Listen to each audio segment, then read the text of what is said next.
भिंड दतिया संसदीय क्षेत्र के लिए तीसरे चरण यानी 7 मई को हुए मतदान को लेकर प्रेस वार्ता के जरिए कांग्रेस प्रत्याशी फूल सिंह बरैया ने पुलिस और जिला प्रशासन पर भाजपा से मिलीभगत का आरोप लगाते हुए कहा कि कई पोलिंग बूथों पर मतदाताओं का डर कर एजेंटों को धमकाकर फर्जी वोटिंग की गई और उन्होंने निर्वाचन आयोग में शिकायत कर उन पोलिंग बूथों पर पुनः मतदान रिपोर्ट कराए जाने की मांग की। पूर्व नेता प्रतिपक्ष डॉक्टर गोविंद सिंह, पूर्व मंत्री चौधरी राकेश सिंह ने भी लोकसभा चुनाव में धांधली का आरोप लगाया। प्रेस वार्ता में कांग्रेस जिला अध्यक्ष मान सिंह कुशवाहा, गोहद विधायक केशव देसाई सहित कई कांग्रेसी मौजूद थे।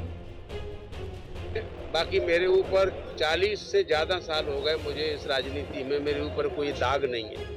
भारतीय जनता पार्टी लगातार मेरे खिलाफ झूठे वीडियो एडिट कर करके बनाते गए, लगाते गए, चलाते गए और वो कोशिश कर रहे कि हम बरैया को हरा देंगे, लेकिन वो झूठे थे। अब मैंने क्या सोचा कि झूठे वीडियो से नहीं हरा सकते, तब उन्होंने ये पूरा का पूरा तांडव, ये बूथ कैप्चरिंग का प्रशासन को हाथ में लेकर के किया है, मुझे हराने के लिए किया था। लेकिन ये सत्य है कि उन्होंने मेरे 75,000 वोट उन्होंने ले लिए। अब वैसे मैं जीत रहा था 2,25,000 वोट के लगभग, अब जीतूंगा 1.5 लाख के लगभग। हरा फिर भी नहीं पाएंगे, तो वो इसलिए मैंने कहा कि वोट उन्हें लूटे, इससे बड़ी धांधली क्या होती है? वोट को लूटने से बड़ी धांधली धरती पर दूसरी है ही नहीं। सबसे बड़ी चोरी, सबसे बड़ी धांधली, सबसे बड़ा अनैतिक कार्य वोट के साथ ही होता है, वोट के अलावा कुछ नहीं। आप हीरो की खदान लूट लो, कोई मतलब नहीं, लेकिन एक वोट भी अगर आपने लूटा है, ये देश का सबसे बड़ा महापाप किया है। तो वोट की धांधली है, और वोट की धांधली अगर नहीं रुकेगी तो 140 करोड़ वाला देश भी नहीं बचेगा।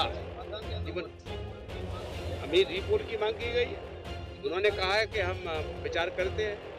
हमने आरओ को हमने दिया, कलेक्टर साहब को दिया है जो आरओ है, और हमने जो है पर्यवेक्षक को दिया है, मैडम है, और इलेक्शन कमीशन ऑफ इंडिया को हमने पूरा का पूरा डिटेल भेजा है, चीफ इलेक्टोरल ऑफिसर भोपाल को भेजा है, और सभी की तरफ से पॉजिटिव साइन आए हैं। अब देखा जाएगा कि कितना क्या हो सकता है। जो लोग वोट डायरेक्ट लूट रहे हों, वो लोगों की तरफ से न्याय मिलने की उम्मीद बहुत कठिन होती है, इसीलिए तो आपको बुलाया।